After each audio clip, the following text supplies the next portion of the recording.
The Strait of Hormuz, where oil goes to cause problems. This isn't a story about some distant conflict.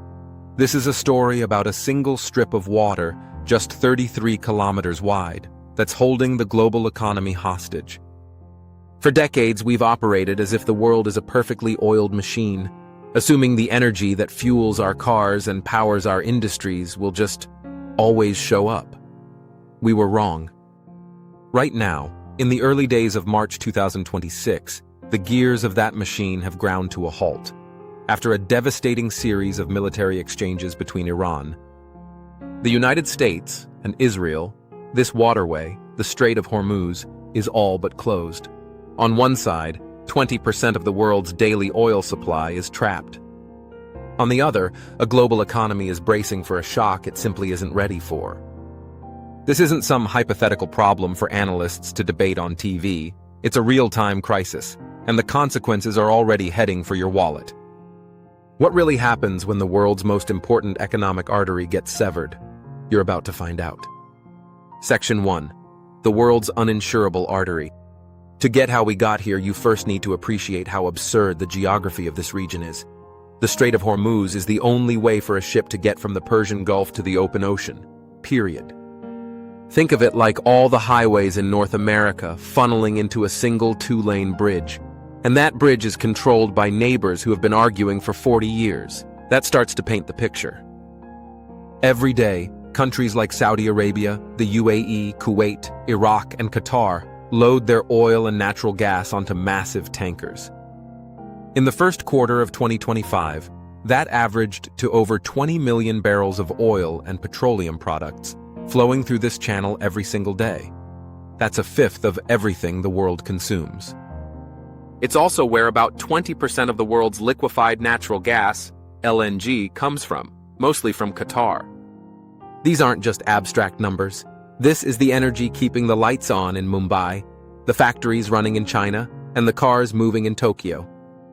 Over 80% of this oil is heading to Asia, which makes economies like China, India, Japan, and South Korea incredibly vulnerable. China alone relies on Hormuz for more than a quarter of its oil imports. India gets nearly 15%, with South Korea and Japan not far behind. The strait itself seems almost designed for trouble.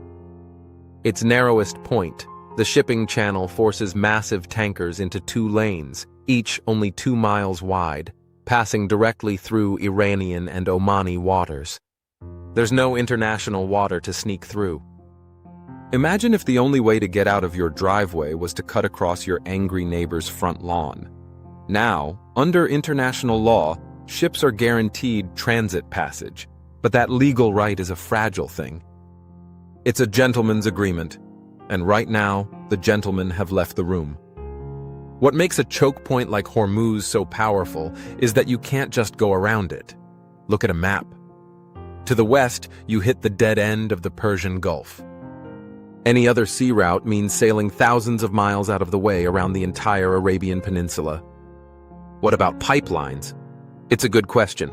A couple of them do exist. Saudi Arabia has a pipeline to the Red Sea, and the UAE can bypass the strait with its own pipeline. But even if you add them all up, their total capacity is just a fraction of the 20 million barrels that float through Hormuz daily. You simply can't replace a 6-lane superhighway with a couple of dirt roads. This has always been the region's great vulnerability, and in 2026, it finally broke. Section 2. How to close the sea. So how do you close a strait? You don't build a wall. You just have to make it too dangerous to insure. That's exactly what happened in the crisis that began on February 28, 2026. It kicked off with a rapid escalation of the long-simmering shadow war between Iran, Israel, and the United States. Following U.S.-Israeli strikes on Iranian military sites, Iran's response was swift and furious. It wasn't symbolic, it was a direct assault. Missiles and drones were launched against U.S. military bases in Bahrain, Qatar, and the UAE, with retaliatory strikes hitting Israel. But Iran's most significant move was economic. On March 2nd, Iran's Islamic Revolutionary Guard Corps, IRGC, warned it would attack any vessel attempting to pass through the Strait of Hormuz. It was the activation of a doctrine decades in the making.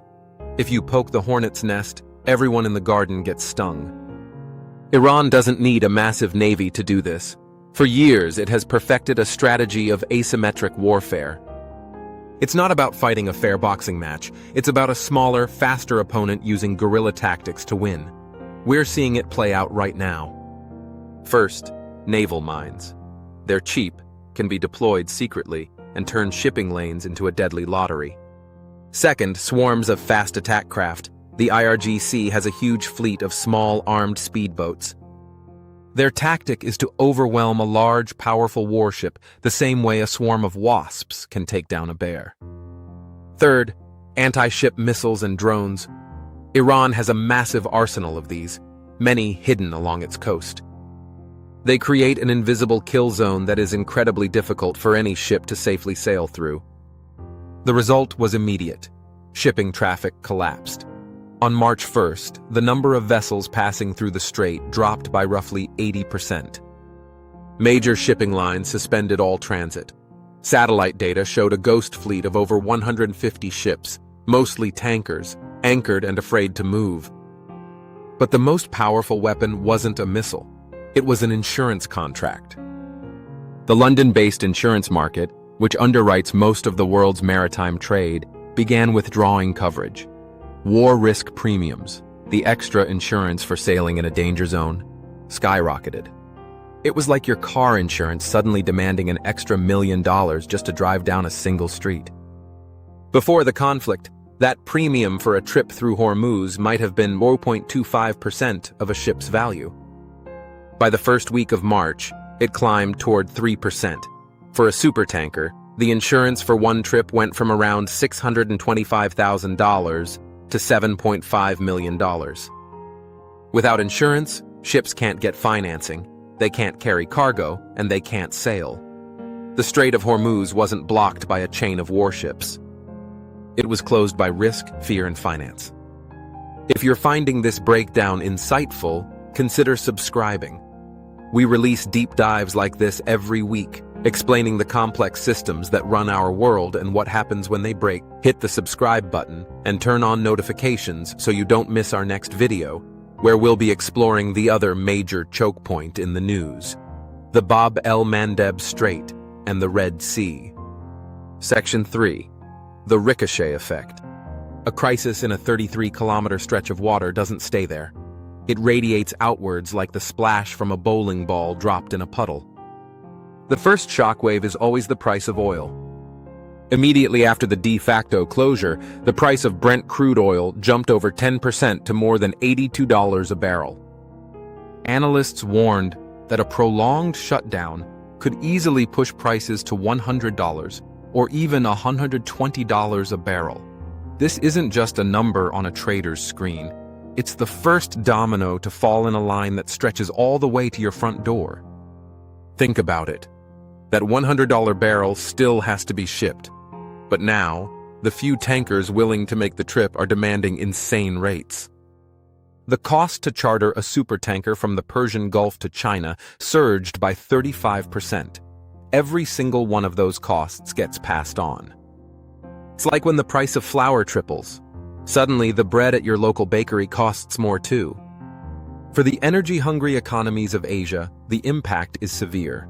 China, Japan, and India are now scrambling for new suppliers, competing for a limited pool of oil from other parts of the world.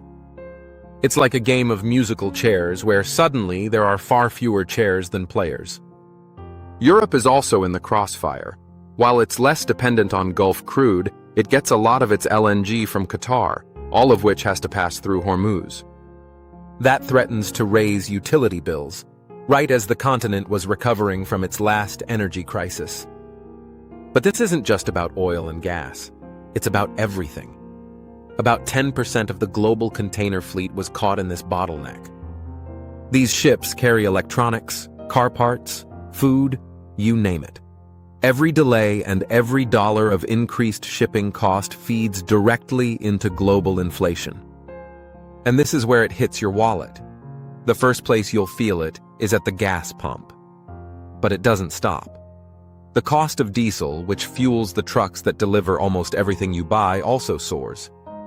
That means it costs more to get food to your grocery store, more to ship parts to factories, and more for Amazon to deliver a package. Economists estimate that a long-term crisis with oil at $100 could add a full percentage point to global inflation. It's a toxic mix of rising prices and slowing economic growth, like your car costing more to run while your salary is being cut at the same time.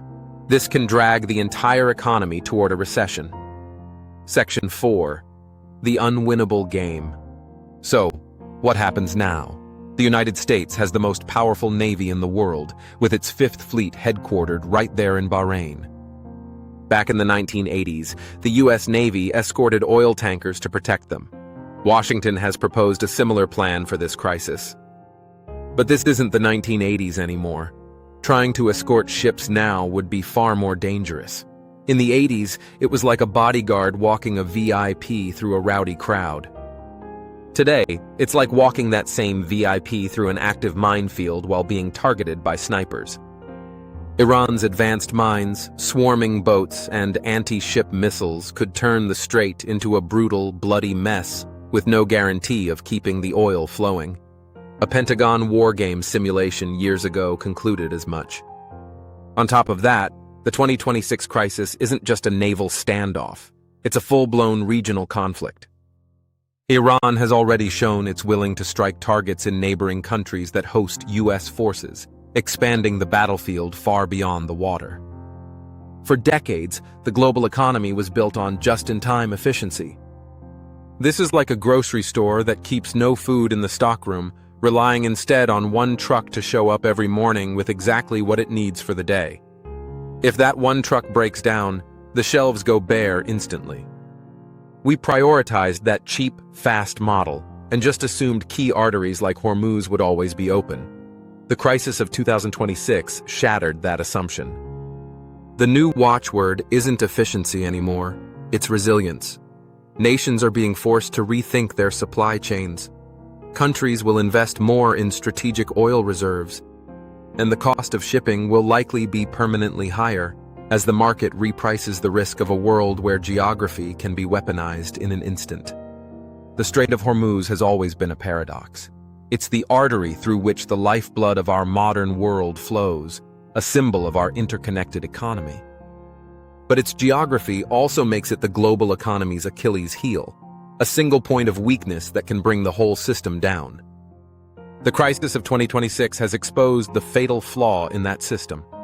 We built a world that depends on a handful of fragile choke points, and we just assumed they'd never fail. Well, one of them has. The immediate results are obvious: spiking oil prices, logistical chaos, and rising inflation that will hit every corner of the globe. But the long-term lesson is deeper. The era of taking geopolitical stability for granted is over. The standoff in the Strait of Hormuz is a brutal reminder that the global economy isn't a self-correcting machine. It's a fragile network built on geography, trust, and the constant precarious flow of energy. And right now that flow has stopped. The question is no longer if we'll feel the effects, but for how long and at what cost.